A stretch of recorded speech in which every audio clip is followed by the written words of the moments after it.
6 counties get bulk of 3.7 trillion shillings devolution cash. Lion's share, regions' high populations, the primary reason they benefited most. And of course, this is over the years from 2013. They say inequality remittances out to the 6 devolved units accounted for more than a quarter of the total exchequer allocations, grants and on-source revenues between 2013, when devolution started, and 2024, reflecting the continued high concentration of resources in a small section of the country. This story has been covered on page 4 and 5, and top 6 beneficiaries are here. All 47 counties, equitable share, we're talking about 3.141 trillion shillings, and on-source revenue 403.39 billion shillings, and on grants 189.4 billion shillings. The top 6 counties which have benefited from this, we have Nairobi, Kiambu, Nakuru, Turkana, Kakamega, Mombasa, pretty much the counties that most people say are always the greatest beneficiaries, and other parts of the country are then marginalized. And these are the counties in Yata tukiona MPs that are doing well countrywide. Yeah. We see a lot of members of parliament coming from these areas that are mentioned here as the top 6 beneficiaries. Could it be that they're getting enough money much for them to run their, these counties well, and that's why they're actually doing well? And there are a lot of dynamics to it. Of course, most of the people will say that money will just not go to you, namna hiyo. Of course, we know the allocations and the basics of it, but you want to look at the population, Nairobi, and the number of people it houses, of course, Kiambu, Nakuru, Turkana, Kakamega, Mombasa, and of course the distances, perhaps the area covered and all that. But of course, if you'd want to get into the nitty-gritty details of it, as Odita says, 4 and 5 will tell you that, and perhaps why it looks more of a complaint than appreciation that these counties have gotten or have been the topmost beneficiaries. Right. Arrest mountain protest plotters, say Ruto allied Mount Kenya MPs. The section of Mount Kenya MPs allied to the Kenya Kwanza administration have demanded thorough investigations into the recent chaos that led to destruction of property and loss of lives in the region. That story is on page 7. Matters education here. Ruku Teacher Service Commission holds execution of report on new hardship arrears. The government has temporarily stopped the implementation of the review of hardship areas following criticism from teachers, civil servants and political leaders. That story has been covered on page 16 of the Daily Nation. On the top strip, reign of fear, Al-Shabaab militia raid village, kill KDF soldiers. This is on page 10. Tuangalie wanasema vipi. It's a sad affair. Most of the times, of course, we continue to struggle with the attacks by Al-Shabaab. So fear has gripped Milimani village in Boni Forest following an attack by suspected Al-Shabaab militants on Tuesday. That is just 2 days before the attack. 6 soldiers were killed in an ambush on the Sankuri-Kianga road. And in the Tuesday afternoon incident, a KDF patrol vehicle hit a bomb believed to have been planted by the militants. And the explosion destroyed the vehicle, killing 3 soldiers and injuring 6 others. Fear reigns in Lamu as Shabaab fighters kill soldiers, raid village.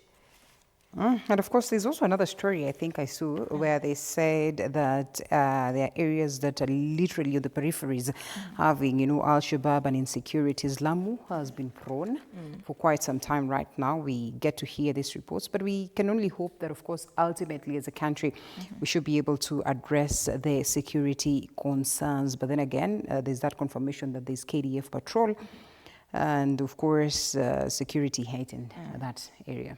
All right. Still at the Daily Nation, on the top strip, breakthrough malaria drug offers hope for Kenya's tiniest patients. They say breakthrough malaria drug offers hope for sick infants. The treatment comes as 2 disposable tablets that dissolve easily in water and breast milk. That is interesting. That's a good one, and of course a positive one for that matter. And on the back page, Mvurye rallies funds to support Stars.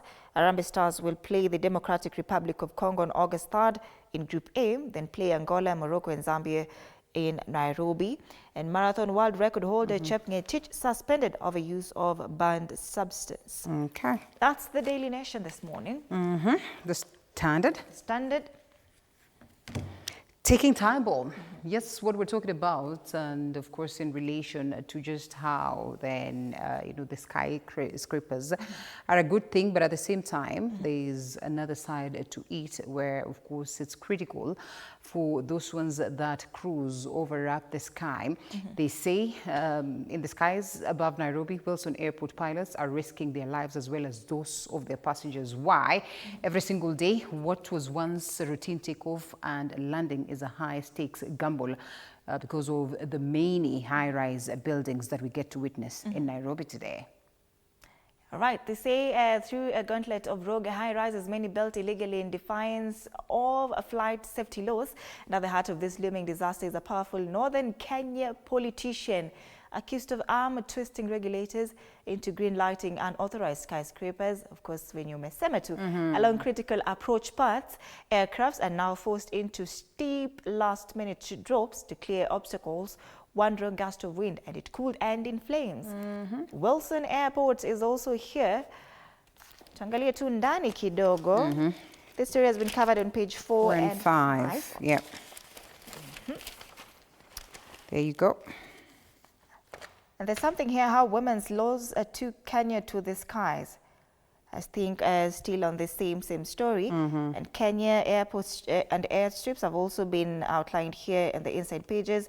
The numerous high-rise buildings come up in Wilson Airport's flight path are proving dangerous. And a politician from northern Kenya is said to be responsible for coercing officials to approve irregular plans. This story is on page 4 and 5 if you want to, of course, kujua who the north. Kwa undani unataka kujua, lakini it's really a bad thing, and especially when they say that some of these buildings are, being erected or perhaps are coming up illegally. It's just absurd. All right, on the top strip, grade 10 crisis as half of schools miss learners.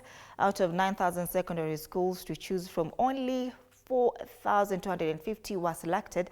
A situation officials tagged emergency, and Mugoni put to task of a live TV order. MPs wondered where he got the power to switch off stations and the repercussions. This happened on June 25th.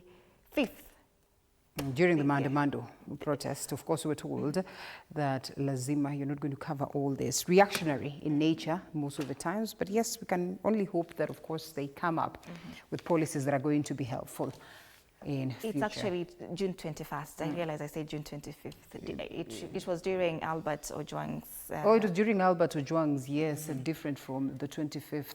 Mandamano. People Daily, the Ruto cronies speaking garbage, two-term politics, they're here on the front page. Glossy utterances and, of course, ugly words. Other stories here, government on the spot over 540 million shillings book scam. That story is on page 2. And how job seekers were conned by rogue agencies. We are still talking about people being conned and they're looking for jobs. On the top strip of the People Daily, bribery in key government institutions surges. That story is on page 6. And police officers have been put on the spot for leading, of course, in bribery and corruption. Okay. Litmus test for Ruto and Raila as key allies defect, and I think that's basically what's happening right now. This person will go to that party and everything. Who is, of course, on the losing end when you look at this? Certainly the Kenyans, because then these are leaders that were elected on particular parties. They defect. They do not get to relinquish their positions. They continue to lead. So you hear that someone is an ODM member of parliament, but literally in a different party. It is quite absurd when you look at politics in the nation. These are some of the things that we'll be discussing as we continue. All right. Textbook heist. Auditor flags 540 million shillings missing from schools and book program. Today being a Friday, there's a siasa pullout. Ruto's staff remains intact as opposition struggles to unite. That story is on page 8. That's this weekend staff, fresh, independent, different. Let's take a look at the Taifa Leo. They say mlo wa sumu, karibu vifo vinne kati ya kila 10 nchini Kenya sasa vinasababishwa na magonjwa yasiyoambukiza kama kisukari, magonjwa ya moyo na saratani. Janga la kiafya linachochewa na ulaji vyakula vilivyoongezwa sukari, chumvi na mafuta kupita kiasi. Ripoti ya Kenya Nutrient Profile Model ya mwaka 2025 ya Wizara ya Afya inaonyesha kuwa magonjwa haya yasiyoambukiza, that is the NCDs husababisha 39% ya vifo vyote nchini. Ripoti ya Wizara ya Afya ya WHO yaonyesha Wakenya wanakula vyakula vinavyowasukuma mautini mapema. Ziko hapa burger, mkate, juice. Yes, because we actually do this. And anyway, it is not news, unfortunately, but we can only hope that we reduce on the same, because of course this is quite alarming. Vidokezo zaidi, uhalifu nje ya kambi ya jeshi watisha. Msomi exactly what I was telling you about when we were talking about the Lamu story. Okay. Yes. Msomi Asio aaga dunia Amerika. And may her soul rest in eternal peace. We have lost a good one there. Condolences. Eswatini yapokea wahalifu. On the top strip, pesa zipo. Mbadi ambia IBC. Waziri wa fedha hakikisha tume kuna pesa za kuandaa chaguzi ndogo 22. Masala ya spoti pale, nyota Isaac ni shilingi bilioni 25. Reds waambiwa pale. Gazeti la Taifa Leo, and due to the interest of time, finally Business Daily, inside battle to end Joho's port monopoly. The story has been covered on page 2. And on the Tika State eyes more LPG farms on tokens. Cooperative Bank gets nod to keep processing coffee payments. And finally, foreigners sell 2.3 billion shillings KCB stake. One more time on the youth perspective. Hans Ropp, political analyst, Nick Mwangi, the Secretary General, Kenya Hari Party, as well as Njerika Higa, National Youth Leader. And last but not least, Josephat Kamanya, political analyst, I see. Some of them are already here, and therefore we'll be getting to that conversation on what the youth are saying about the politics of the nation. All right, let's take a look at the caricatures. Tukimalizia, we start off with